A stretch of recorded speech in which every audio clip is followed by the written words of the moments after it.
అంతటితో నిన్ను నేనెంతో నిరతము ప్రేమింతు దేవా,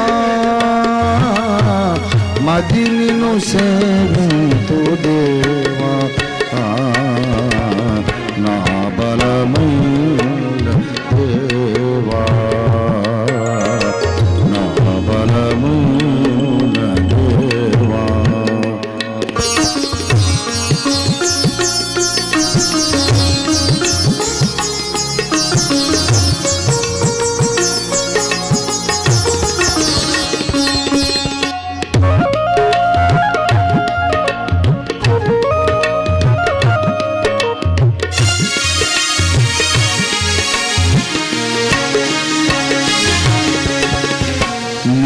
పలుకగా నిన్ను ప్రేమించెదా, పలుకకయున్నను నిన్ను ప్రేమించెదా,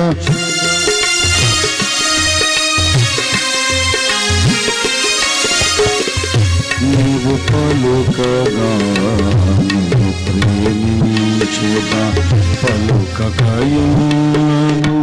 నిన్ను ప్రేమించెదా, ప్రత్యక్షుడవగు నిన్ను ప్రేమించెదా, కనబడకున్నను నిన్ను ప్రేమించెదా, ప్రత్యక్షుడవగు నిన్ను ప్రేమించెదా, కనబడకున్నను నిన్ను ప్రేమించెదా, సర్వకాల సర్వావస్థలలో,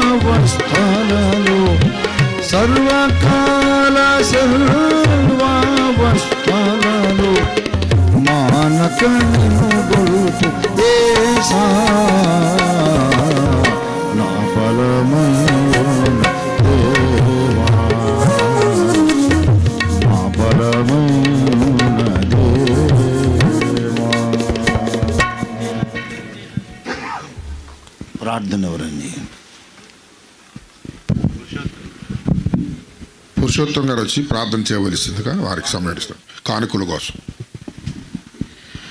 ప్రేమ నమ్మకం కలిగిన మా పరిశుద్ధ పరలోకపు తండ్రి, నీ పరిశుద్ధ నామమును బట్టి నీ కుమారుడైన క్రీస్తు ద్వారా నీ కుమారులుగా కుమార్తెలుగా చేర్చబడి అంత్యకాలపు సత్య సంబంధమైన దర్శనంతో కూడిన పరిచర్యలు ప్రవక్తతో పాటు మేము కూడా సేవ చేసే గొప్ప ధన్యత మాకు అనుగ్రహించి, ఆ క్రమంలో ఈ ఉభయ గోదావరి జిల్లాల పాస్టర్స్ ఫెలోషిప్లో నాయన మరి ఈ రీతిగా దేవా నీ ప్రజలు తీసుకొచ్చినటువంటి కానుకలను నీ నామ మహిమార్థము స్వీకరించి నీ సేవలో వాడుకోండి.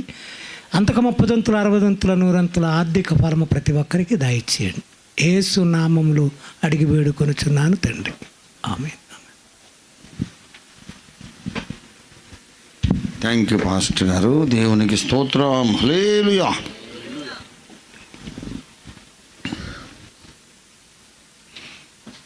దేవుని పరిశుద్ధ వాక్యంలో నుండి క్లుప్తమైనటువంటి వాక్య ధాన్యము కొరకు మలాకీ ప్రవచన గ్రంథం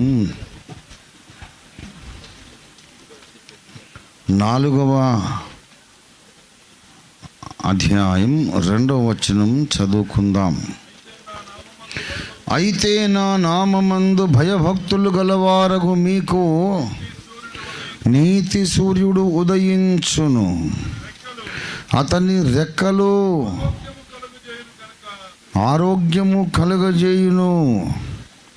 దేవునికి స్తోత్రం. గనుక మీరు బయలుదేరి క్రొవ్విన దూడలు గంతులు వేయునట్లు గంతులు వేయుదురు. దేవుడి వాక్యమును, ఈ లేఖన భాగమును దేవుడు మన వినికిడిలో మన ధ్యానంలో ఆశీర్వదించును కాక. చిన్న మాట ప్రార్థన చేసుకుందాం. ప్రేమ కలిగిన మా మహాపరిశుద్ధ తండ్రి, దిగిరండయ్యా ఈనాడు ఈ నూతన సంవత్సరంలో 2025లో మమ్మను ప్రవేశపెట్టి కాకినాడలో ప్రభువా ఈ 5 జిల్లాల అగాపే అభిషిక్త సేవకుల సమాజ కూటంలో మీరు ఇంతవరకు అద్భుత రీతిగా మమ్మను దర్శిస్తూ ఆశీర్వదిస్తూ అనేక విషయాలు మాకు నేర్పిస్తూ నీ సన్నిధి మా చేత అనుభవింపజేస్తూ ఈ మజిలీకి తెచ్చినందుకు నీకు స్తోత్రం చెల్లిస్తున్నాం. యేసయ్యా, దిగిరండి, మాతో మాట్లాడండి. మీరే గొప్ప కార్యాలు మా ద్వారా, మాలో మీ వాక్యం ద్వారా జరిగించండి. మాలో అద్భుత కార్యములు జరిగించండి. మా ద్వారా ఈ లోకంలో కూడా అద్భుత కార్యాలు జరిగించండి. మీ దాసుడు వట్టివాడే మీ దాసుని మీరు బలపరిచి మీ పరిశుద్ధాత్మతో నింపి మాతో మాట్లాడమని, మీ దాసుని మరుగుపరిచి మీరే మాకు కనిపించుమని యేసయ్య నామములో అడుగుచున్నాము తండ్రి, ఆమేన్. ప్రభునందు నాకు అత్యంత ప్రియులారా, అందరూ ఇక్కడే ఉన్నారా? శ్రద్ధగా వింటున్నారా? కొద్దిసేపే మాట్లాడతాను, శ్రద్ధగా ఆలకించాలి. చదవబడిన లేఖన భాగము ఇప్పుడే నేను మొదటిసారి విన్నాను, మొదటిసారి ఇప్పుడే చదివాను. ఎప్పుడు నేను ఇంతకుముందు ఈ మాట బైబిల్లో ఉన్నట్టుగా ఎరగను అనేవాళ్ళు ఎవరైనా ఉన్నారా? ఉంటే చెయ్యొద్దండి. ఎవ్వరూ లేరు. మనందరము కొన్ని వందల సార్లు ఈ లేఖన భాగాన్ని చదివాము, ధ్యానించాము, ప్రసంగాలలో వాడుకున్నాము, ప్రార్థనల్లో వాడుకున్నాము. One of the most popular Bible verses. ఒక హెబ్రోన్ పెద్దలు రాసిన ఒక అద్భుతమైన పాట కూడా ఈ వచనం మీద ఉంది. ఆ పాట తెలిసిన వాళ్ళు ఎవరైనా ఉంటే చేయొద్దండి, చూద్దాం. హెబ్రోన్ సహవాస పెద్దలు ఈ వచనం మీద ఒక పాట కూడా రాశారు. తెలిసిన వాళ్ళు ఉంటే చేయొద్దండి ఎవరైనా. తెలిసి ఉండకపోతే ఇబ్బంది లేదు, ఎందుకంటే పాత పాట, చాలా పాత పాట. నేను ఈ బల్లంత ఎత్తున్నప్పుడు పాట అది. అమ్మా, ఈ వచనం మీద నీతి సూర్యుడు మీకు ఉదయించున్నది. నీతి సూర్యుడు మీపై ఉదయించును, అతని రెక్కలు ఆరోగ్యమునిచ్చును. నీతి సూర్యుడు మీపై ఉదయించును, అతని రెక్కలు ఆరోగ్యమునిచ్చును. అలా ఉంటుందన్నమాట. హెబ్రోన్ పాటలన్నీ అంతే సింపుల్గా ఉంటాయి. లేఖనానికి రాగం కట్టేస్తారు అంతే. వాక్యమే పాడుతాం మనం. కొంచెం ఒక గేయ రూపం రావడానికి అవసరమైన మేరకు చిన్న చిన్న మార్పులు చేస్తారు తప్ప, అవకాశం ఉన్నంత వరకు లేఖనం అట్లాగే ఉన్నట్టే ఉంచేసి దాన్ని ఒక పాట రూపంలోకి తెస్తారు. అందుకే అవి అజరామరమైనవి. బైబిల్లోని వచనాలు అవి పాతబడిపోయి పనికి రాకుండా పోవు కదా, నిత్య నూతనమైనవి. అందుకని ఆ పాటలకు అలాంటి శాశ్వతత్వం అనేది వచ్చేసింది. ఇది చాలా ప్రాముఖ్యమైన చిరపరిచితమైన వచనం. ఎందుకో ఈ వచనం మీద మాట్లాడమని దేవుడు ఆఖరి క్షణంలోనే ఎప్పుడు ప్రేరేపిస్తుంటాడు కదా. అలాగే ఈ వచనం ఆయన చదవమంటే చదివాను. ప్రభు ఏం చెబుతారో మనం వినడానికి ఇష్టపడదాం. దేవునికి స్తోత్రం. ప్రభునందు చదవబడిన లేఖన భాగాన్ని గమనిస్తే, అయితే నా నామమందు భయభక్తులు గలవారగు మీకు నీతి సూర్యుడు ఉదయించును. అయితే అన్నాడు అంటే వేరొక సంఘటన ఏదో చెప్పి దానికి కాంట్రాస్ట్, దానికి వ్యతిరేక పరిస్థితిలో మీకైతే ఇలా జరుగుతుంది. భయభక్తులు లేని వాళ్ళకేమో ఇంకొకటి జరుగుతుంది. భయభక్తులు కలిగిన వారగు మీకు ఇంకొకటి జరుగుతుంది. భయభక్తులు లేని వాళ్ళకి ఏం జరుగుతుందంటే, 4:1 చూడండి. ఏలయనగా నియమింపబడిన దినము వచ్చుచున్నది, కొలిమి కాలునట్లది కాలును. అద్దిగది గర్విష్ఠులందరూ దుర్మార్గులందరూ కొయ్య కాలు వలె ఉందురు, వారిలో ఒకనికి వేరైనను చిగురైనను లేకుండా రాబోవు దినము ఏమండి, దినము ఏకవచనం. ఆ దినము అందరినీ ఏం చెయ్యును? కాల్చివేయునని సైన్యములకు అధిపతియగు యెహోవా సెలవిచ్చుచున్నాడు. ఏలయనగా నియమించబడిన దినము వచ్చును. ఆ దినము చాలా భయంకరమైన దినం.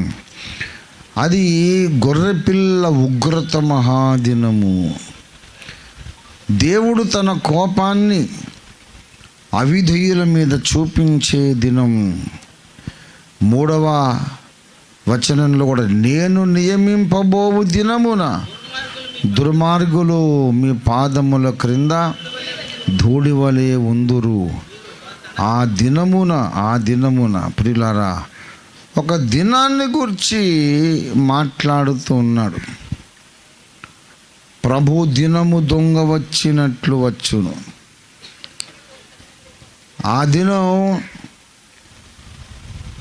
24 గంటల దినం కాదు. ప్రభు దినము అనగా దేవుడు తన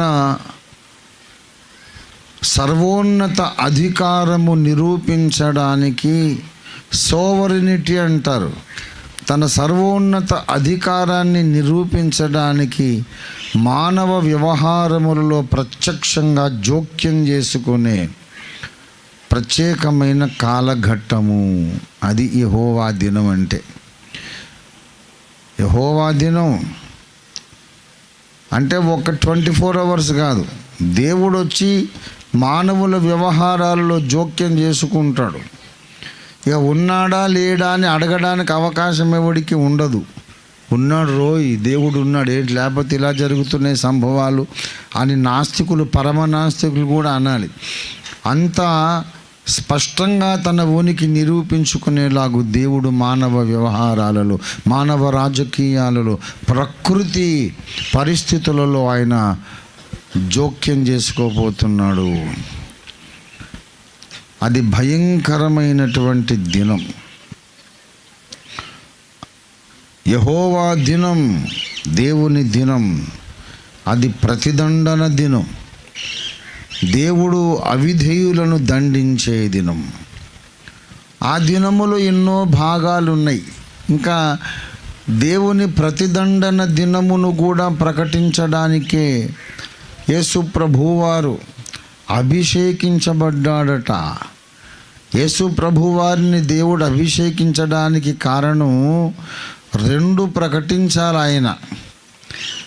యెహోవా హితవత్సరమును మరియు మన దేవుని ప్రతిదండన దినం. యెషయా 61వ అధ్యాయము 2వ వచనం. యెహోవా హితవత్సరమును మన దేవుని ప్రతిదండన దినమును ప్రకటించుటకు, ఆ పక్క అంతకుముందు మొదటి వచనములో ఆయన నన్ను అభిషేకించెను అనే మాట మనం చూస్తున్నాం. యెహోవా నన్ను అభిషేకించెను, ఎందుకు అనగా అనేక కార్యక్రమాలు చేయడానికి. ఎవరిని చదివితే మళ్ళీ ప్రసంగం అనవసరంగా పొడుగైపోతుంది. అవసరమైనవి పికప్ చేసుకోవాలి. మన సందర్భానికి అవసరమైనవే పికప్ చేసుకోవాలి. కనుక యెహోవా ఆత్మ నా మీదికి వచ్చి ఉన్నది, దీనులకు సువర్తమానం ప్రకటించుటకు యెహోవా నన్ను అభిషేకించెను. ఇంకా ఏమేమి కార్యక్రమాలు చేయడానికి అభిషేకించాడు అంటే 2వ వచనంలో యెహోవా హితవత్సరమును మన దేవుని ప్రతిదండన దినమును ప్రకటించుటకు ఆయన నన్ను అభిషేకించెను. దేవుని ప్రతిదండన దినం అనేది ఒకటి ఉంది. ఆ దినము మెల్లిమెల్లిగా ఇంక్రీజ్ అయిపోయి యేసు ప్రభువు వారు అర్మగెద్దోను యుద్ధములో వీరవిహారము చేసి అర్మగెద్దోన్లో అబద్ధ క్రీస్తు సైన్యాలను ద్రాక్ష పండ్లను తొక్కినట్టు తొక్కి 300 కిలోమీటర్లు రక్తపు నది పారించే ఆ భీకరమైన యుద్ధంతో ముగింపుకు వస్తుంది. యేసు ప్రభువు వారు ఈ రెండవ రాకడకు ముందు మొదలవుతుంది. రెండవ రాకడకు ముందు మొదటి అర్ధవారములోనే దేవుని కోపము స్టార్ట్ అవుతుంది. ఎన్నో భాగాలు ఉన్నాయని చెప్పా. కన్ఫ్యూషన్ లేకుండా దాన్ని మనం విడగొట్టి ఏ అంశానికి ఆ అంశానికి మనం విడదీసి పేర్చి అలా మన కళ్ళ ముందు పెట్టుకొని అర్థం చేసుకోవాలి. మొదటి అర్ధవారములో దానియేలు ప్రవచించిన 70వ వారంలో మొదటి అర్ధవారంలో ఒకవైపేమో అబద్ధ క్రీస్తు భక్తులను హింసిస్తుంటాడు. 666 ముద్ర వేసుకోండి, లేకపోతే మీ తల నరికేస్తాను, మీకు ఉద్యోగాలు ఉండవు, భోజనం ఉండదు, కొనడానికి అమ్మడానికి మీకు అవకాశం ఉండదు అని చెరలో వేయించి అనేక మందిని చంపించి బీభత్సాన్ని సృష్టిస్తుంటాడు. ఇది దేవుని సంఘము మీద సాతాను యొక్క క్రోధము. కానీ సిమల్టేనియస్గా అదే సమయంలో బూరలు ఊదబడుతూ ఉంటాయి. బూర ఊదబడుతుంది, 5వ బూర. మిడతలు వచ్చేస్తాయి. మిడతలని వాటికి పేరే కానీ వాస్తవానికి మిడతలు కాదు. ఒక్కోటి యుద్ధానికి సిద్ధపరచబడ్డ గుర్రం అంత ఎత్తు ఉంటుంది, పంచకళ్యాణి గుర్రం అంత ఎత్తు ఉంటుంది. వాటి ముఖాలు గుర్రం ముఖాలు కాదు, స్త్రీల ముఖాలు. స్త్రీలకు ఉన్నటువంటి చక్కని పొడగాటి తల వెంట్రుకలు ఉంటాయి వాటికి. మనిషి ముఖమే కానీ సింహానికి ఉండే కోరలు ఉంటాయి. ముందుకు వస్తే కరుస్తుంది. దాని తోకలు ఉంటే చూశారు, తోకకు పాము తలల లాంటి తలలు ఉంటాయి. ముందుకు వస్తే కరిచింది కదా అని వెనక్కి వెళ్ళామనుకోండి, బుస్మని కాటేస్తుంది. ఆ కాటుకు మనిషి చచ్చిపోడు. తేలు కొడితే ఎంత మంట, వేదన, బాధ కలుగుతుందో అంత బాధ ఉంటుంది. ఇవి 5 నెలలు ఉంటాయి భూమి మీద. ఎవరిని నొసల మీద దేవుని ముద్ర లేదో వాళ్ళనే కాటేస్తాయి. ఒక్కొక్కరి దగ్గరికి వచ్చి మొహం చూస్తాయి. అవి అమ్మో వీడు దేవుని బిడ్డ అని వెళ్ళిపోతాయి. ఎవరి నొసల మీద 3 ఆర్ల ముద్ర ఉందో వీడు మనకు కావలసిందని వాడిని కొరికేస్తాయి, కాటేస్తాయి. వాడు తప్పించుకుంటే వెనక్కి పోతే తోకతో కాటు వేస్తాయి. ఒక్కటేసారి 10-20 తేళ్ళు కరిచినాయి అనుకోండి, మనిషి అలాగ లబోదిబోమని మొత్తుకుంటాడు. ఆ దినముల్లో మనుషులు ఈ గుర్రాలు, తేళ్ళు, ఇవి ఏమంటారు, వీడి మిడతలు అనబడినటువంటి గుర్రాలు, వీటి బాధపడలేక చచ్చిపోతే బాగుండని కొంతమంది ఉరేసుకుంటారు, కొంతమంది విషం తాగుతారు, కొంతమంది బావుల్లో దూకుతారు. ఎవ్వడికి చావు రాదు. మనుషులు మరణమును వెదుకుదురు కానీ మరణము వారి యుద్ధ నుండి పారిపోతుంది. ఇది ఎవరి మీద ఎవరి కోపం? ఇది సాతాను భక్తుల మీద, సాతాను అనుచరుల మీద దేవుని కోపం. సాతాను భక్తులు ఉన్నారు భూమి మీద. సాతాను కొడుకునే క్రీస్తు అని నమ్మి వాణ్ణి ఆరాధించి 666 ముద్ర వేయించుకున్నటువంటి భ్రష్టులు ఉన్నారు భూమి మీద. వాళ్ళ మీదేమో దేవుని కోపం ఇలాగొస్తుంది. దేవుని ప్రజల మీద సాతాను కోపం కూడా వస్తుంది. ఈ రెండు విధాలుగా భూనివాసుల మీదకి అటు సాతాను కోపం, ఇటు దేవుని కోపం దిగి వచ్చే ఆ మిశ్రిత సమయం, మిక్స్డ్ టైం అన్నమాట. రెండు రకాల కోపాలు భూనివాసులు చూస్తారు. అదే మొదటి అర్ధవారం. ఇక రెండవ అర్ధవారంలో దేవుని ప్రజల మీద సాతాను కోపం అనేది ఉండదు. విన్నారా? దేవుని ప్రజల మీద సాతాను కోపం అనేది ఉండదు. ఎందుకంటే దేవుని ప్రజలు ఎత్తబడతారు కాబట్టి. మరి ఇశ్రాయేలీలు ఉన్నారు కదా అంటే వాళ్ళని దేవుడు కాపాడుతాడు గనుక ఇంకా వాడేం చేయగలిగేది ఏం లేదు. వాడు సముద్ర తీరంలో వెయిటింగ్లో ఉంటాడు, వీళ్ళు ఎప్పుడు వస్తారా అప్పుడు మింగేద్దామని. కానీ వాడికి అవకాశం లేదు. ఇంకా రెండవ అర్ధవారంలో ఉన్నదంతా దేవుని కోపమే. గనక దానియేలు 70వ వారములో సగభాగము నుండి ప్రారంభమవుతుంది. ఏంటి ప్రారంభమవుతుంది? దేవుని ప్రతిదండన దినం. అది ఎప్పుడు అయిపోతుందంటే 70వ వారాంతమున అర్మగెద్దోను యుద్ధములో యేసుప్రభు వారి భీకర రూపాన్ని ఊహించలేం మనం. ఆయనకి ఎవరు సహాయకులు ఉండరు. ఆయన ఒక్కడే కోట్ల మందితో యుద్ధం చేస్తాడు. ఒక్కడు. యెషయా గ్రంథం 63వ అధ్యాయము 3వ వచనం చూడండి దయచేసి. ఒంటరిగా ద్రాక్షగానుగను త్రొక్కి తిని జనముల్లో ఎవ్వడును నాతో కూడా ఉండలేదు.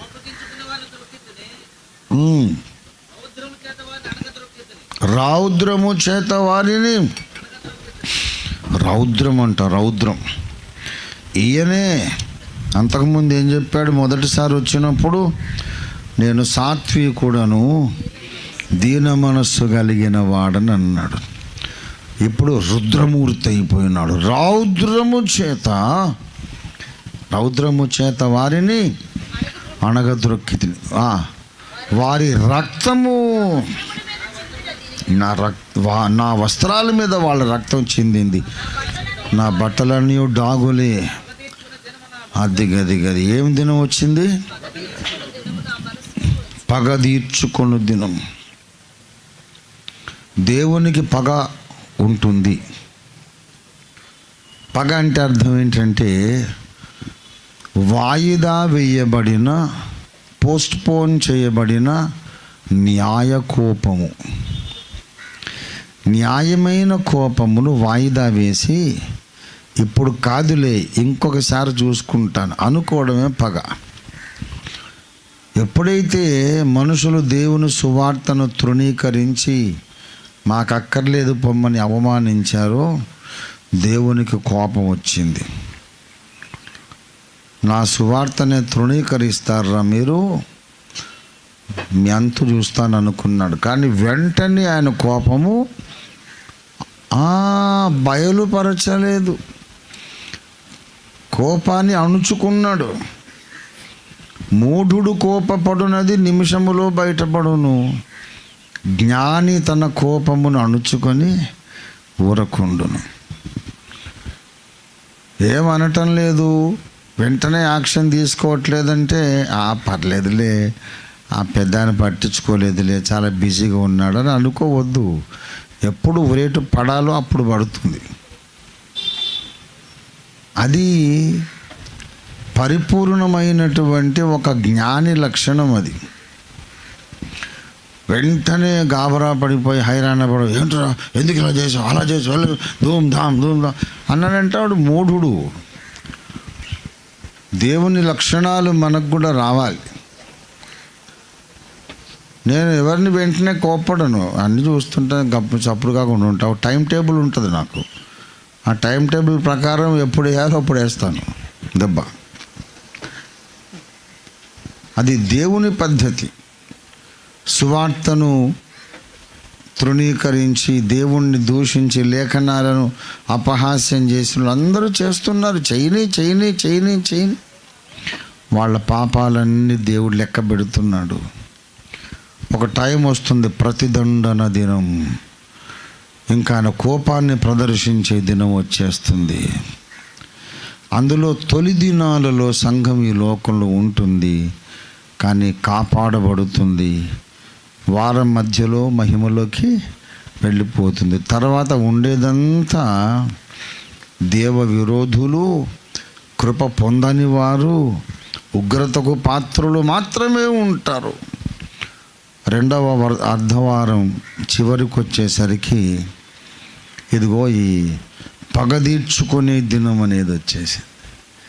ఆ పగ తీర్చుకునే దినం వాళ్ళందరినీ మెగుద్దోను లోయలోనికి సమకూరుస్తాడు ఆయన.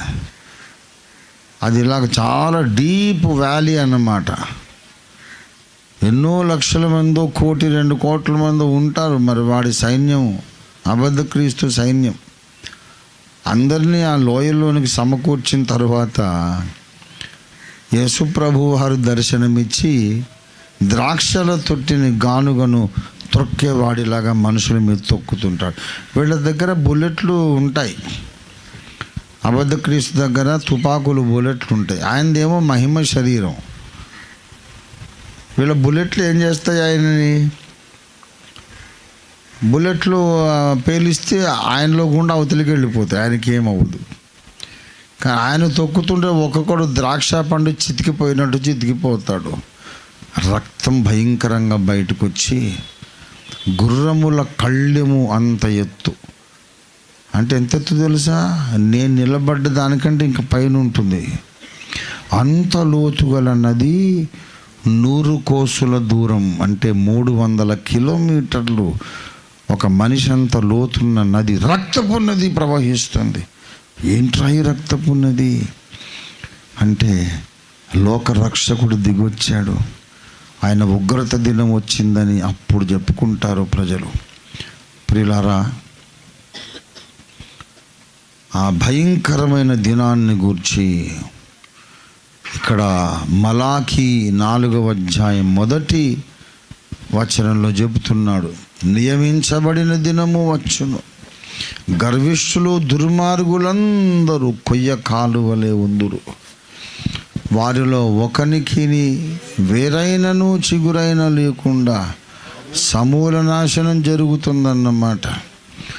ఆ భయంకరమైన దినము రాబోవచ్చున్నది అయితే అని 2వ వచనం మొదలుపెట్టాడు. బైబిల్ ఎప్పుడైనా అర్థం చేసుకోవాలంటే మనం చదివిన వచనానికి అంతకంటే ముందే ఉన్నది, ఆ తర్వాత ఏముందనేది చూడాలి.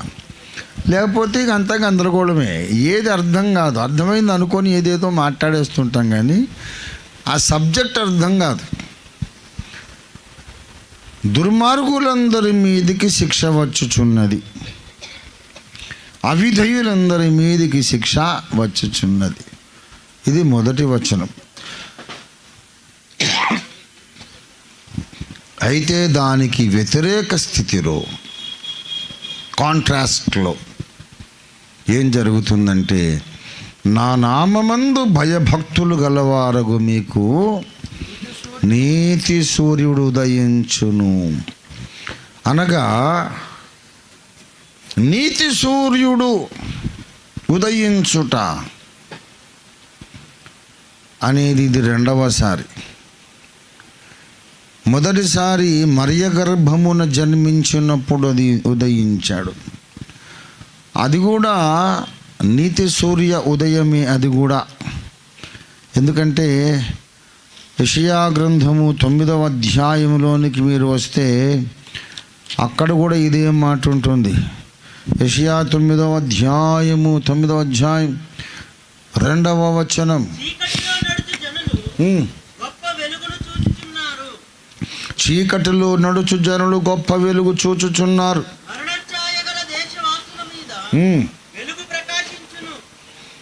మరణ ఛాయగల దేశ నివాసుల మీద వెలుగు ప్రకాశించును. ఎందుకంటే ఆయన చీకటిలో నడుచుచున్న జనులు సడన్గా గొప్ప వెలుగు ఎందుకు చూస్తారంటే 6వ వచనంలో ఏలయనగా మనకు శిశువు పుట్టెను. కనుక నీతి సూర్యోదయము కూడా 2 సార్లు జరుగుతుంది. ఇప్పుడు పరిశుద్ధాత్మ వర్షం ఎన్నిసార్లు వస్తుందని ఉంది బైబిల్లో?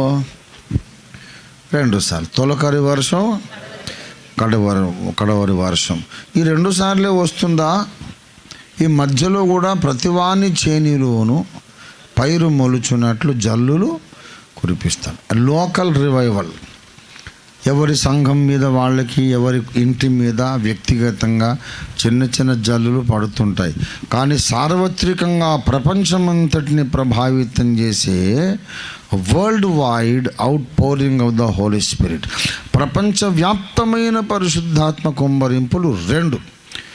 ఒకటి పెంతెకోస్తు నాడు వచ్చినటువంటి తొలకరి వర్షం, తర్వాత యేసు రాకడకు ముందు వచ్చే కడవరి వర్షం.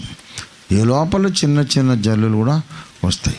మరి పరిశుద్ధాత్మ వర్షాలు 2 ఉన్నాయి కనుక నీతి సూర్యోదయాలు కూడా 2 ఉండడం న్యాయం కదా.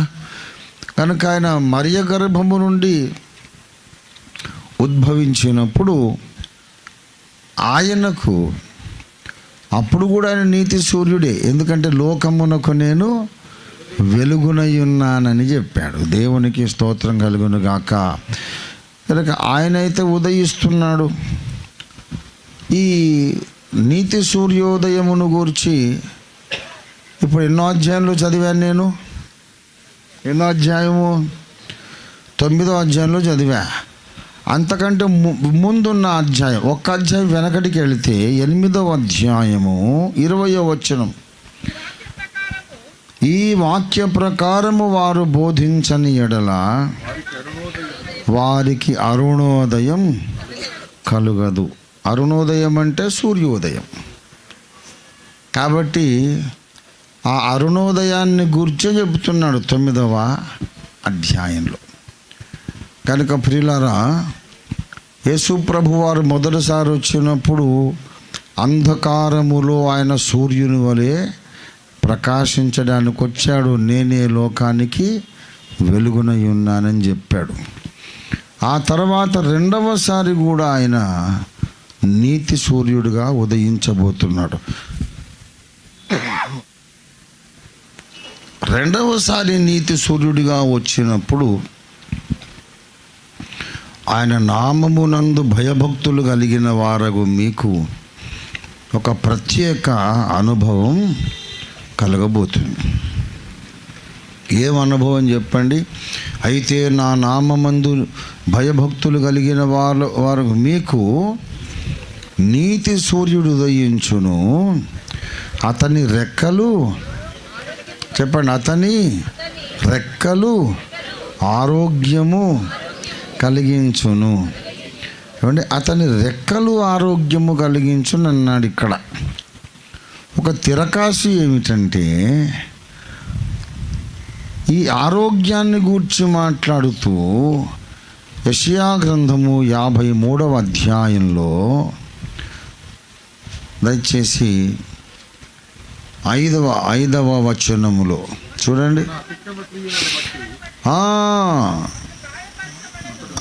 మన సమాధానార్థమైన శిక్ష అతని మీద పడెను, అతడు పొందిన దెబ్బల చేత మనకు.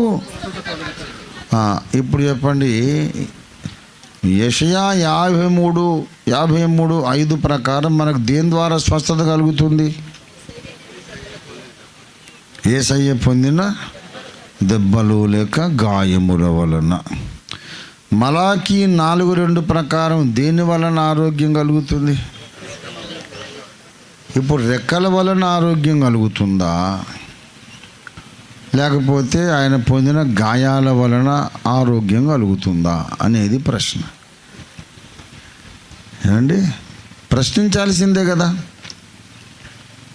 దీనికి అర్థం ఏమిటంటే, ఆరోగ్యమును కలిగించేవి రెక్కలు అనేమో మలాకి చెప్పాడు, ఆరోగ్యము కలిగించేవి గాయములు అని యెషయా చెప్పాడు. గనక ఆయన రెక్కలు ఈజ్ ఈక్వల్ టు ఆయన గాయాలు. అది ఈక్వేషన్. ఆయన రెక్కలు ఈజ్ ఈక్వల్ టు ఆయన గాయాలు. ఆయన గాయములే రెక్కలు. మన నీతి సూర్యుడు రెక్కలు కలిగినవాడు. ఏం కలిగినవాడు? రెక్కలు కలిగినవాడు. ఇంతకు రెక్కలు కలిగి ఉండుట అనగా అర్థం ఏంటి? రెక్కలు కలిగి ఉండుట అంటే బోలెడంతా మళ్ళీ శాస్త్రం చెప్పాలి దానికి. మొట్టమొదట పక్షి తన పిల్లలను తన రెక్కల క్రింద కాపాడుతుంది. మొట్టమొదటి విషయం, తన రెక్కల కింద కాపాడుతుంది పక్షి. రెండవదిగా పక్షి పైకి ఎగరడానికి తన రెక్కలను ఉపయోగిస్తుంది. రెండవది తన పిల్లలకు ఎగరడం నేర్పడానికి పక్షిరాజు రెక్కలను ఉపయోగిస్తాడు. దేవునికి స్తోత్రం కలుగును గాక. ఇన్ని రీతులుగా రెక్కలకు ఉపయోగం ఉన్నది. ద్వితీయోపదేశకాండం 32వ అధ్యాయము 11వ వచనం.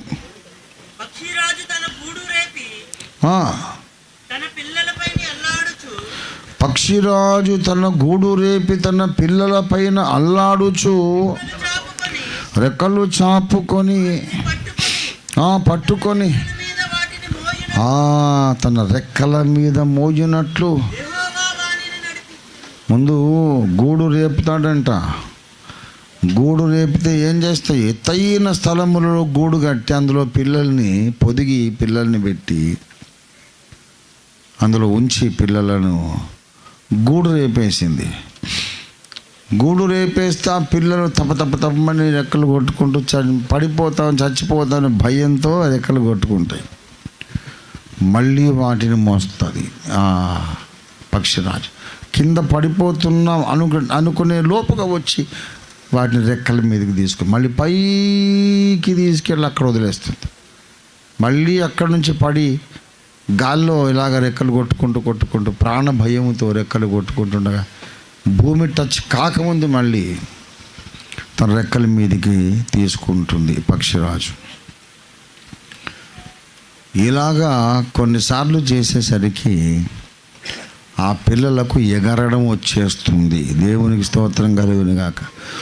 గూడు రేపకపోతే అవి ఎప్పటికీ ఎగరడం నేర్చుకో. గూడు రేపాలి. దిక్కు లేదు నాకు, దేవుడే నాకు అన్యాయం చేశాడు అనే పరిస్థితి రావాలి. దేవుడేనండి నాకు అన్యాయం చేసింది, మనిషి కాదు. ఇంత దారుణంగా నాకున్న కంఫర్టబుల్ లివింగ్ అంతా దేవుడే డిస్టర్బ్ చేసేసాడు. నా ఫ్యామిలీని, నా వ్యాపారాన్ని, ఆర్థికంగా నా సంఘాన్ని, నా సేవను దేవుడే చెల్లాచెదురు చేశాడు. ఎవడో నాకు నష్టం చేస్తే దేవుని కాళ్ళు పట్టుకొని మొర్ర పెట్టుకుంటా. దేవుడే నా గూడు రేపితే ఎక్కడికి వెళ్ళాలి అన్నంత గుండె పగిలిపోయే పరిస్థితి నీకు రావాలి. రాకపోతే నీవెప్పటికీ స్వతంత్రంగా ఎగరడం నేర్చుకోలేవు. అలా చేయటానికి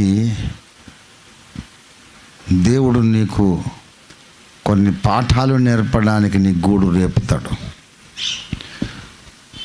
పడిపోయి చచ్చిపోతానేమో అనిపిస్తుంది కానీ నిన్ను పడనివ్వడు, చావనివ్వడు. ఎగరడం నేర్పడానికి ఇదంతా డ్రామా. స్వతంత్రంగా నీవు పోరాడి గెలవడం నేర్పడానికి ఇదంతా డ్రామా. గూడు రేపినప్పుడు కూడా దేవుని నమ్మగలిగిన వాడు ధన్యుడు. గూడు రేపినప్పుడు కూడా దేవుని స్తుతించగలిగిన వాడు ధన్యుడు. గూడు రేపినప్పుడు కూడా సువార్త ప్రకటించడం కొనసాగించగలిగిన వాడు ధన్యుడు. గూడు రేపినప్పుడు కూడా పాపంతో రాజీ పడని వాడు ధన్యుడు. గూడు రేపినప్పుడు కూడా దేవుని కొరకు ప్రతిష్ఠితుడిగా బ్రతికే వ్యక్తి ధన్యుడు. ఇంకేం భక్తి, ఇంకేం పరిశుద్ధత, ఇంకేంటండి దేవుడే నన్ను అంత పాడు చేసేసాడు అని చాలామంది భ్రష్టులైపోతున్నారు. అంతముదనక సహించిన వాడే అంటే అంతముదనక సహించాల్సిన అవసరం ఉంది. అంటే నీకు బాధాకరమైన సంభవాలు అంతముదనక జరుగుతూనే ఉంటాయి అన్నమాట. శోధన కాలం అయిపోయింది, ఇప్పుడంతా కంఫర్టబుల్గా టైం అంతా ఇప్పుడు నాకు మంచి రోజులు వచ్చినాయి అని అనుకునే పరిస్థితి లేదు. కడబోర ధ్వనించడమే నీకు మంచి రోజులు రావడం.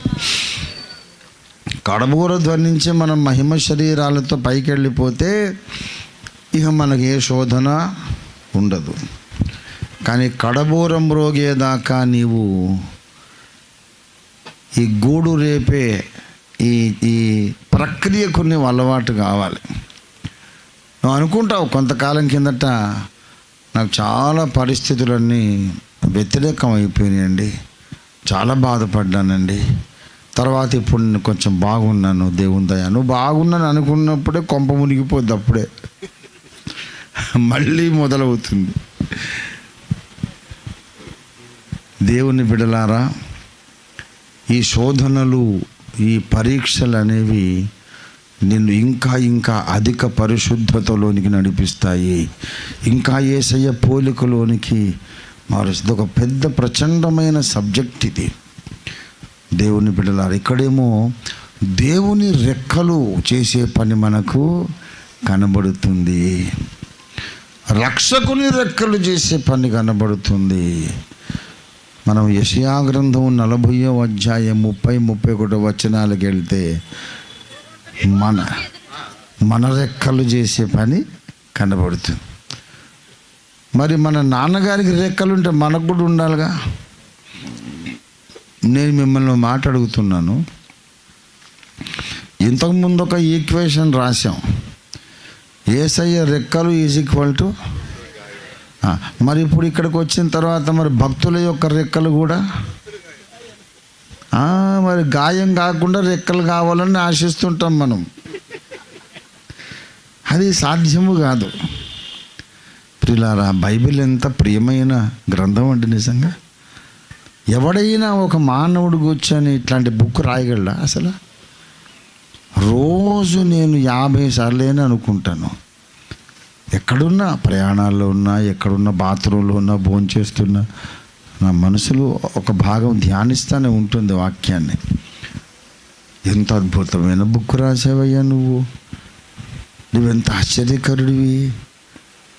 అసలు నీ మైండ్ అటు ఇటు ఎలా పనిచేసింది? అసలు ఎక్కడో రాసిన వచనానికి లింకులు పెట్టి రాశాడు. అది మనం బ్రతుకాలం అంతా పరిశోధించినా కనబడదు. ఆయన ఎప్పుడు చూపిద్దాం అనుకుంటే అప్పుడే కనబడుతుంది. దేవునికి స్తోత్రం కలుగును గాక. హల్లెలూయా. యేసయ్య లాంటి దేవుడు ఉన్నాడా? బైబిల్ లాంటి గ్రంథం ఇంకోటి ఉందా? లేదు. దేవునికి స్తోత్రం కలుగును గాక. కనుక ఇది పెద్ద సబ్జెక్టు. యేసు గాయాలు, యేసు రెక్కలు అనే సంగతి మీద మనం ఉందాం. తర్వాత మన గాయాలు, మన రెక్కల ఆ సబ్జెక్టు తర్వాత వద్దాం. అవి అన్నీ చెప్తే కన్ఫ్యూజ్ అయిపోయి ఈ ప్రసంగం రేపు ఉదయం దాకా అయిపోతుంది. అది అలా పక్కన పెట్టారు. లింక్ అయితే ఉంది. తర్వాత మీరు ధ్యానం చేయండి. రెక్కలు చేసే పని ఏంటంటే గూడు రేపడం, గూడు రేగిన వారికి ఎగరడం నేర్పడం ఆయన రెక్కలు చేసే పని. తర్వాత మత్తయి సువార్త 23వ అధ్యాయము 37వ వచనం. యెరూషలేమా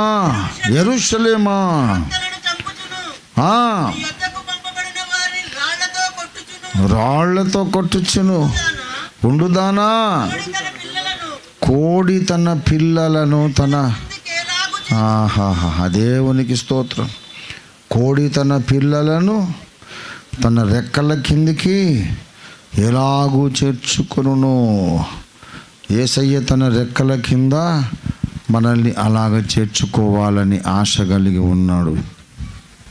ఇది మనకు దేవుని వాగ్దానము. దేవునికి స్తోత్రం కలుగును గాక. మనకు తెలుసు కదా, 91వ కీర్తనలోనికి రండి దయచేసి. 91వ కీర్తన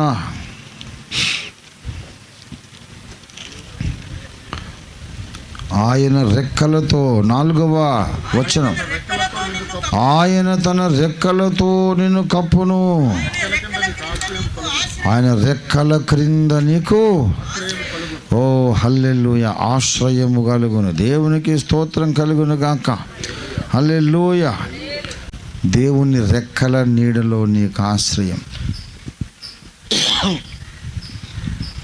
ఈ రెక్కలు ఏంటి తెలుసా?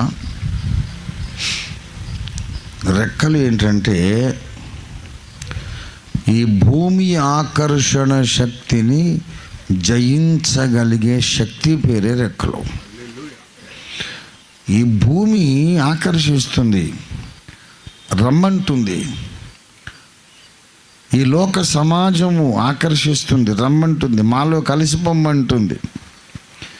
కానీ భక్తుడు ఒప్పుకోడు. ఈ లోకము నుండి నేను వేరు చేయబడిన, ప్రత్యేకించబడిన వ్యక్తిని, నేను రాను, లోకంలో కలిసిపోను. I am a special person. నేను వేరు, మీరందరూ వేరు. నా ఆలోచన విధానం వేరు, నా మనస్తత్వం వేరు, నా కార్యక్రమాలు వేరు, నా జీవిత ధ్యేయము, ఆశయం వేరు. ఈ లోకంలో ఉన్నాను కానీ నేను ఈ లోక సంబంధిని కాను అని మొండికేస్తాడు. ఈ లోకం లాగుతూనే ఉంటుంది కానీ దాన్ని పట్టించుకోకుండా పైకి ఎగురుతుంది పక్షి. చాలాసార్లు చెప్పాను. ఇప్పుడు ఈ బుక్ ఉన్నది,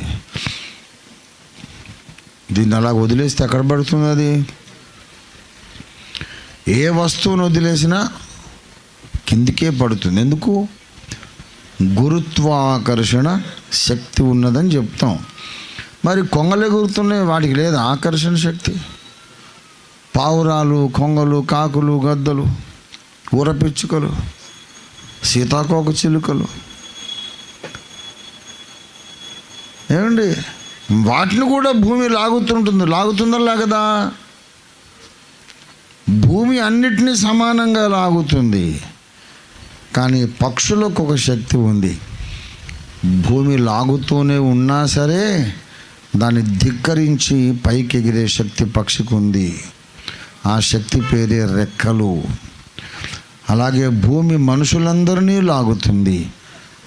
కానీ భూమి యొక్క ఆకర్షణను జయించటం ఎలాగో నేర్చుకున్నవాడే భక్తుడు. అలాంటి భక్తుల సమూహమే ఎత్తబడే వధువు సంఘం. దేవునికి స్తోత్రం కలుగును గాక. హల్లెలూయా. గనుక ప్రియులారా, రెక్కలు రెక్కలు రెక్కలంటే మొట్టమొదట మనలను కాపాడడానికి రెక్కలు ఉపయోగపడతాయి. యేసయ్య గాయాలలో మనకు సంరక్షణ. ఒక పాత పాట ఉన్నది, నాకై చీలిన యుగ యుగముల శిలా ముక్తి నాకిమ్ము శ్రీ యేసువా అని ఆంధ్ర క్రైస్తవ కీర్తనలో ఉంటుంది. నాకై చీలిన యుగ యుగముల శిలా ముక్తి నాకిమ్ము శ్రీ యేసువా ఆంధ్ర క్రైస్తవ కీర్తనలో ఉంటుంది.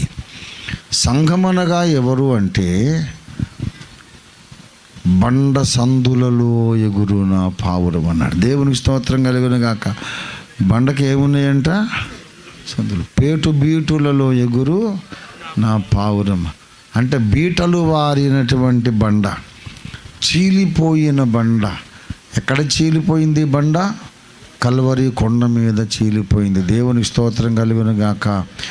అక్కడ మనకు ఆశ్రయం దొరుకుతుంది. యేసు పొందిన గాయాలలో మనకు ఆశ్రయం, ఆయన పొందిన దెబ్బలలో మనకు ఆశ్రయం. అంతేకాదు, ఆయన పొందిన గాయాల వలననే మనకు స్వస్థత.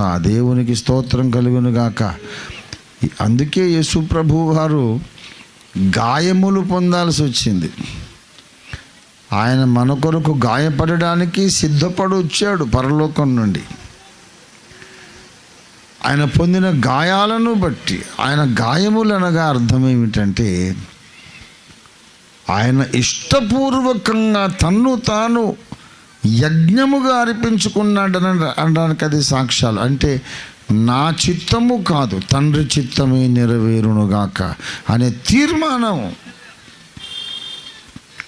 అడిగాడు గెత్సెమనే తోటలో, తండ్రి నీ చిత్తమైతే ఈ గిన్నె నా దగ్గర నుండి తొలగిపోనిమ్మన్నాడు అని తండ్రి వైపు చూస్తే తండ్రి ముఖము అప్రసన్నంగా ఉంది. ఏంటి కుమారుడా ఈ ప్రార్థన చేశావేంటి అని. వెంటనే మార్చుకున్నాడు, తండ్రి నా ఇష్టం కాదులే, నీ ఇష్టమే జరగనిమ్ము, ఎట్లయినను నీ చిత్తము జరుగునుగాక. అప్పుడు గనక యేసయ్య మొండికేసినా తండ్రి అయిన దేవుడు సరే పోన్లే కుమారుడా వచ్చేసే, మరి ఇంకో దారి ఏదో చూద్దామన్నా యేసు ప్రభుకు గాయాలు ఉండవు. తప్పించుకోవాలి అని ఆయన భీష్మించుకున్న, తప్పించాలని తండ్రి అనుకున్న యేసయ్యకు గాయాలయ్యేవి కాదు. కానీ యేసు పొందిన గాయాలు దేనికి సాక్ష్యం అంటే స్వచిత్తం అనేది యేసులో 0 పాయింట్కి వచ్చేసింది. స్వచిత్తం అనేది లేకుండా పోయింది. తండ్రి చిత్తమే తప్ప నాకంటూ సొంత చిత్తము లేదు. శిలువ మీద ఆయన చనిపోకముందు తన సొంత చిత్తాన్ని చంపేసుకున్నాడు. ఇదిగో నీ చిత్తము నెరవేర్చుటకు నేను వచ్చానన్నాడు. అది ఆయనకు ఈ లోకమంతటిని జయించే శక్తినిచ్చింది. దేవునికి స్తోత్రం కలుగును గాక. నేను ఈ లోకాన్ని జయించేశాను అన్నాడు. అంతే, దేవునికి స్తోత్రం కలుగును గాక. ఈ లోకాన్ని జయించేశాడు. ఎందుకంటే ఆయన తన సొంత చిత్తమును ముందు జయించినాడు గనుక ఈ లోక ఆకర్షణలను ఆయన జయించి రెక్కలు చాచి పక్షిరాజులాగా పైకి ఎగిరాడు. మనల్ని కూడా ఎగిరేలాగా చేస్తున్నాడు. దేవునికి స్తోత్రం కలుగును గాక. యేసు ప్రభువు వారు రెక్కలు కలిగిన దేవుడు, మనం కూడా రెక్కలు కలిగిన ఆయన పిల్లలం. యేసయ్య రెక్కలతో ఈ లోకాన్ని జయించి పైకి ఎగురుతాడు. అలాగే మనము కూడా పైకి ఎగురుతాం రెక్కలతో. దేవునికి స్తోత్రం కలుగును గాక. ఇప్పుడు నేను మీకు చెప్తున్నా ఒక ముగింపు మాట. నీతి సూర్యుడైన యేసునాథుని యొక్క శక్తి, ఏ శక్తి? ఈ లోకపు భూమి ఆకర్షణను జయించే శక్తి ఏదైతే ఉందో ఆ శక్తి మీకు ఆరోగ్యాన్ని కలిగిస్తుంది. ముందు ఏం కలిగిస్తుంది? ఆరోగ్యాన్ని కలిగిస్తుంది. అంటే అంతరంగములో, ఆత్మీయ జీవితంలో, ఆధ్యాత్మిక జగత్తులో మిమ్మల్ని ఆ శక్తి ఏం చేస్తుందంటే అనూనాంగులుగా చేసేస్తుంది. దేవునికి స్తోత్రం కలుగును గాక. మనలో ఎవరు కూడా కుంటివారుగా, గ్రుడ్డివారుగా, నడువంగిపోయిన వాళ్ళుగా ఆధ్యాత్మికంగా ఉండడానికి వీలు లేదు. ఆధ్యాత్మిక అంధులు, ఆధ్యాత్మిక బధిరులు, చెవిటి వాళ్ళు, ఆధ్యాత్మికంగా అవిటి వాళ్ళు ఎవరు ఉండడానికి అవసరం లేదు. ఈ లోకమంతటిని జయించగలిగిన అపారమైన యేసు శక్తి మనకు అంతరంగమందు స్వస్థత కలిగిస్తుంది. దేవునికి స్తోత్రం కలుగును గాక. అతని రెక్కలు మీకు ఆరోగ్యం కలిగించును. కలిగించిన తరువాత మీరు కూడా ఏం చేయాలంటే రెక్కలు చాచి పైకి ఎగరాలి. దేవునికి స్తోత్రం కలుగును గాక. ప్రతిరోజు ఎగరాలి.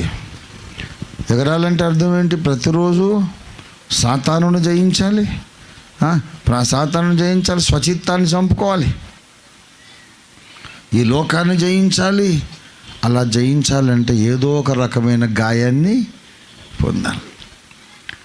ఏదో ఒక రకమైన గాయం పొందాలి. ఆ గాయము ద్వారా మీరు లోకాన్ని జయించి పైకి ఎగరాలి. ఇలా ప్రతిరోజు పైకి ఎగరడం అలవాటై నీకు తెలియకుండానే కడుపురం రోగినప్పుడు నీవు రివ్వుమని పైకి వెళ్ళిపోతావు. దేవుని స్తోత్రం కలుగును గాక. హల్లెలూయా, హల్లెలూయా. ప్రభునందు ప్రియులారా, యెషయా గ్రంథం 60వ అధ్యాయము 8వ వచనము చూడండి. మేఘము వలెను ఎగయు గువ్వల వలెను గోళ్లకు ఎగసి వచ్చు. ఎగిసి వెళ్ళిపోతున్నారంట. ఎవరు వీళ్ళు అంటున్నారు. గువ్వలు అంటే మొత్తం అన్ని పావురాలు గువ్వలు ఒకటే. పావురము కానీ గువ్వ కానీ లోపల దానికి చేదు తిత్తి ఉండదు. అన్ని ప్రాణులకు ఉంటుంది లోపల చేదు. కోడికి ఉంటుంది, లివర్ని అంటుకొని ఉంటుంది అన్నమాట. దాన్ని మనం గాల్ బ్లాడర్ అంటాం. అందులో రాళ్ళు వస్తే చాలా నొప్పి. రైట్ ఇక్కడ ఉంటుంది అది. అయితే మేక కానీ ఏ జంతువైనా కోడైనా ఏదైనా లివర్ దగ్గర చేదు సంచి ఉంటుంది. అధికమైన జీర్ణశక్తి కొరకు దాన్ని హెవీ డ్యూటీ డైజెస్టివ్ ఫ్లూయిడ్స్ని ఉత్పత్తి చేస్తుంది. అయితే చేదు సంచి లేనటువంటి పక్షి పావురం లేక గువ్వ, పరిశుద్ధమైనటువంటి పావురం, చేదు ఎక్కడా లేనటువంటి విశ్వాసి లేక సంఘం గువ్వల వలె మేఘము వలె వచ్చుచున్న వీళ్ళు ఎక్కడికి వెళ్తున్నారంట చెప్పండి? ఎక్కడికి? గూళ్ళకు ఎగసి వచ్చు వీరు. ఎవరు? ఏమండి ఎక్కడికి వెళ్తున్నారు వీళ్ళు? తమ గూళ్ళకు అనగా మేఘము వలెను ఎగయు గువ్వల వలెను దిగదే గూళ్ళకు ఎగసి వచ్చు వీరు. అంటే నా తండ్రి ఇంట అనేక నివాసములు కలవు, నేను మీకు స్థలము సిద్ధపరచ వెళుచున్నాను, నేను మళ్ళీ వచ్చి మిమ్మల్ని తీసుకెళ్ళిపోతాను. అక్కడ మన గూళ్ళు మొత్తం రెడీ అయిపోయినాయి. ఆ గూళ్ళలో ఉండటానికి ఇక్కడ మనం కూడా రెడీ అయిపోయినప్పుడు ఆయన కడబూరం రోగిస్తాడు. అంతసేపు ఈ భూమి మీద ఉన్నవాళ్ళు రివ్వమని ఎగిరి వెళ్ళిపోతారు.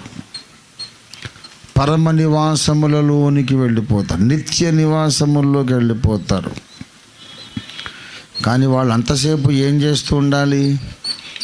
ఈ భూమి ఆకర్షణను ప్రతిరోజు జయిస్తూనే ఉండాలి. ప్రతిరోజు జయించే రెక్కలు నీకు ఉండాలంటే చిన్నదో పెద్దదో గాయం ప్రతిరోజు నీకు కలుగుతూనే ఉంటుంది. గాయాలకు భయపడొద్దు. ఆ గాయాలే నిన్ను భూమి ఆకర్షణకు అతీతునిగా తయారు చేస్తాయి. దేవునికి స్తోత్రం కలుగునుగాక. ఆ గాయాలే నిన్ను ఈ లోకపు ఆకర్షణకు అతీతునిగా చేస్తాయి.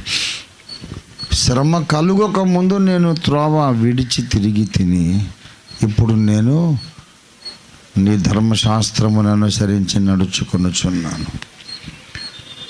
శ్రమలు క్రైస్తవుడికి చేసినంత మేలు ఇంకా ఏది చేయదండి. సుఖము చేసినంత కీడు ఇంకేది చేయదు. మనం సుఖంగా బ్రతకాలి అంటే ఏ ప్రాబ్లం లేకుండా, ఏ ఇబ్బందులు లేకుండా, నిందలు లేకుండా, హింసలు పోరాటాలు లేకుండా హ్యాపీగా ఉంటే దేవుడు నన్ను ఆశీర్వదించాడండి అనుకుంటున్నారు కొంతమంది. దేవుడు వదిలేశాడు బాబు నిన్ను. అది ఆశీర్వదించడం కాదు. ఇది నాకు అవసరం లేదులే పోరా అనుకున్నాడేమో. మరి దావీదుకు ఎందుకు అన్ని హింసలు? ఇర్మియాకి ఎందుకు అన్ని శ్రమలు? పౌలుకి ఎందుకు అన్ని శ్రమలు? వాళ్ళని ఆశీర్వదించలేదా దేవుడు? వాళ్ళు ఎంత దీవించబడ్డారంటే వాళ్ళు లోకాన్ని విడిచి వెళ్ళిపోయి 1000 సంవత్సరాలైనా వాళ్ళని తలుచుకోకుండా మనం బ్రతకలేకపోతున్నాం ఒక్కరోజైనా. అంతగా ఆశీర్వదించాడు దేవుడు. గనక శ్రమలేని జీవితం దేవుడు ఆశీర్వదించిన జీవితం కాదు. శ్రమలు లేకపోతే గాయాలు ఉండవు, గాయాలు లేకపోతే ఎగరటానికి రెక్కలు ఉండవు. ప్రతిరోజు నువ్వు ఎగరేది నేర్చుకోకపోతే 2వ రాకడలు కూడా ఎగరలేవు. ధైర్యం తెచ్చుకోండి. ఈ శ్రమల మధ్యలోనే కొంత ఆదరణ, నెమ్మది, ఆశీర్వాదాలు ఉంటాయి. ఆనందం ఉంటుంది. దేవుని బిడ్డలారా, మరి పేతురు 2 అనుభవాల గురించి చెబుతాడు. మీకు శ్రమలు ఉంటాయంటాడు, అందులో మహానందం ఉంటుందంటాడు. ఒట్టి శ్రమలే కాదు సుమా, మనకు దేవుడు ఆనందం కూడా ఇస్తాడు. 1 పేతురు పత్రిక 1వ అధ్యాయము 6వ వచనం చూడండి. ఇందువలన మీరు మిక్కిలి ఆనందించుచున్నారు గాని అవసరమును బట్టి నానా విధములైన శోధనల చేత ప్రస్తుతమున కొంచెము కాలము మీకు దుఃఖము కలుగుచున్నది. చూసారా, మీకు కొంచెం దుఃఖం కలుగుచున్నది. కానీ 9లో చూడండి, ఇప్పుడు ఆయనను కన్నులార చూడకయే విశ్వసించుచు మీ విశ్వాసమునకు ఫలమును అనగా ఆత్మరక్షణను పొందుచు చెప్పన్న శక్యమును మహిమాయుక్తమైన సంతోషము గలవారై ఆనందించుచున్నారు. ఏమండి, ముందు 6వ వచనంలో మనకేం కలుగుచున్నది? దుఃఖము కలుగుచున్నది. కొంచెము కాలము దుఃఖము కలుగుచున్నది. 9వ వచనంలో ఏం కలుగుతుంది? చెప్పన శక్యము మహిమాయుక్తమైన ఆనందం కలుగుచున్నది. క్రైస్తవ జీవితంలో ఆనందం ఉంటుందా, దుఃఖం ఉంటుందా?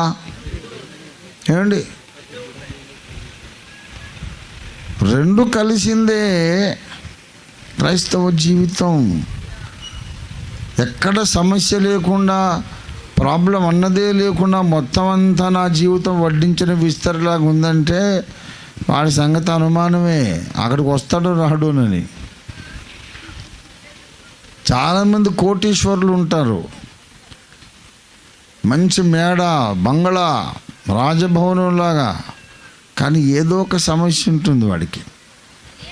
సమస్య లేకుండా క్రైస్తవ జీవితం ఉండదు, సమస్య లేకుండా భక్తి జీవితం ఉండదు, భక్తి సాధన ఉండదు. మనం రెడీ అయిపోవాలి. శ్రమలు ఉంటాయి, శ్రమల మధ్యలోనే చెప్పనశక్యమైన మహిమాయుక్తమైన ఆనందం ఉంటుంది. దేవునికి స్తోత్రం కలుగును గాక. ఎందుకంటే దేవుని చిత్తానుసారముగా శ్రమపడేవాడు ధన్యుడు, ధన్యురాలు. దేవునికి స్తోత్రం కలుగును గాక. అందులో దేవుడు కొన్ని పాఠాలు నేర్పిస్తుంటాడు. దేవుని శక్తిని మనం అనుభవిస్తాం. దేవునికి ఇంకా దగ్గరగా వచ్చేస్తూ ఉంటాం. దేవుని ముఖదర్శనం ఇంకా సన్నిహితంగా చేస్తూ ఉంటాం. దేవుని చిత్తములో ఉన్నప్పుడు ఏదో ఒక సమస్య ఉన్నా ప్రభు ముఖ దర్శనం కాగానే ఆ దుఃఖం అంతా వెళ్ళిపోతుంది. దేవునికి స్తోత్రం కలుగును గాక. హల్లెలూయా. గనక మనం సిద్ధపడిపోదాం. దేవుడు మన కొరకు ఈ నూతన సంవత్సరంలో ఎన్నో కొత్త పోరాటాలను సిద్ధపరిచాడు, కొత్త విజయాలను సిద్ధపరిచాడు. ఒకవేళ కొత్త గాయాలైతే కావచ్చు, కానీ ఆ కొత్త గాయాలే మిమ్మలను ఈ భూమిని జయించి పైకి ఎగిరే పక్షిరాజులుగా తయారు చేస్తాయి. అతని రెక్కలు మీకు ఆరోగ్యం కలిగించును. యేసు ప్రభు వారు ఈ లోకాన్ని గెలిచి ఎగిరి వెళ్ళిపోవడానికి కారణం ఆయన పొందినటువంటి స్వచ్ఛందంగా ఇష్టపూర్వకంగా పొందిన గాయాలు. దేవునికి స్తోత్రం కలుగును గాక. హల్లెలూయా. ఒలీవల కొండ నుండి పైకి ఎగిరి వెళ్ళిపోయాడు ఆయన. దేవునికి స్తోత్రం కలుగును గాక. మీరు కూడా ఇలా ఎగరాలు రాని చెప్పడానికి అలాగే వెళ్ళాడు. దేవునికి స్తోత్రం కలుగును గాక. హల్లెలూయా. యేసయ్య ఎగిరి వెళ్ళిపోయాడు, మనం కూడా ఎగిరి వెళ్తాం. ఒకరిద్దరు కాదు, కోట్ల మంది గువ్వలు తమ మహిమ నివాసాల్లోనికి వెళ్ళిపోయినప్పుడు మనం కూడా అందులో ఉండాలి. దేవుని స్తోత్రం కలుగును గాక. హల్లెలూయా. దేవుడి వాక్యమును మన వెనికిడిలో ఆశీర్వదించును గాక. రండి, చిన్న ప్రార్థన చేద్దాం. హల్లెలూయా, హల్లెలూయా, హల్లెలూయా. యేసయ్యా నీకు వందనాలు.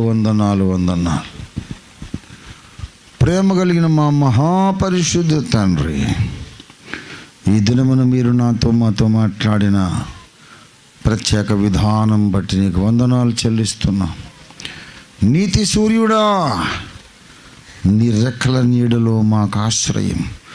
నీ రెక్కలే మాకు ఎగరడం నేర్పిస్తూ మాకు కూడా రెక్కలు కలిగిస్తున్నాయి నాయన. నీవు కలిగించినందుకే మాలో కూడా భూమిని జయించగలిగే రెక్కలు మాకు కూడా ఏర్పడ్డాయి నాయన. ఇట్టిని అద్భుత సంకల్పం కొరకు నీకు స్తోత్రం. ఈ ప్రాసెస్, ఈ ప్రక్రియ కఠినమైనదే కానీ మాకు ఆనందకరమైనది, మాకు ఆశీర్వాదకరమైనది. ఏమి నేర్పాలనుకున్నారో మాకు ఇంకా నేర్పించండి అయ్యా. మమ్మల్ని మేము నీకు అప్పగించుకుంటున్నాం, టోటల్గా నీకు సరెండర్ అయిపోతున్నాం. ఈ నూతన సంవత్సరం అంతా ప్రతిరోజు మేము నీతో నడుచుటకు సహాయం చేయండి. మేము కూడా పక్షిరాజుల వలె రెక్కలు చాచి పైకి ఎగురుటకు సహాయం చేయండి. అతి తొందరగా రానయ్యున్న యేసయ్యా, నీ కడబోర ధ్వనించినప్పుడు ఎగిరి గూళ్ళలో చేరడానికి వచ్చే గువ్వల గుంపులో మేమందరం ఉండటానికి సహాయం చేయండి. ఆ గువ్వల కోట్లాది పావురాల గుంపులో అనేక మంది ఉండటానికి మమ్మల్ని కూడా వాడుకోండి మా తండ్రి. నీకు వందనాలు. వేలాది ఆత్మలు పట్టుకునే ఆత్మలు పట్టు జాలరులుగా, మనుషులు పట్టే జాలరులుగా మమ్మల్ని అందరినీ వాడుకొనండి. ఈ 5 జిల్లాల సేవకులను ప్రభువా, నూతనంగా ప్రతిష్ఠింపబడ్డ నాయకుడు బాలయ్యను, ఇంకా మా ప్రభువా మా సహదాసులందరినీ, మరి నిదాసురాలందరినీ ఆశీర్వదించండి. కరుణగల మా కన్న తండ్రి, ఇంకను నీ వాక్యం ద్వారా మాతో మాటలాడడం కొనసాగించమని, మళ్ళీ వచ్చే పర్యాయం ఎప్పుడైతే ఇంకా 2 నెలల గ్యాప్ తర్వాత మళ్ళీ ఎప్పుడు కలుసుకుంటామో అంతవరకు నీ సన్నిధి మాకందరికి తోడు దయచేయమని యేసు అద్భుత నామంలో స్తుతించి ప్రార్థిస్తున్నాం తండ్రి. మన తండ్రి అయిన దేవాది దేవుని శాశ్వత ప్రేమయు సర్వ జగద్రక్షకుడైన యేసునాథుని అనంత కృపయు పరిశుద్ధాత్మ దేవుని తోడి దివ్య మనోహర సహవాసం చేరివచ్చిన మనకందరకు భూలోకమందున సకల భక్త కోటికి ఇప్పుడు ఎల్లప్పుడూ సదాకాలం తోడైయును గాక. ఆమేన్. అందరికి స్కూటీలు నేను కూడా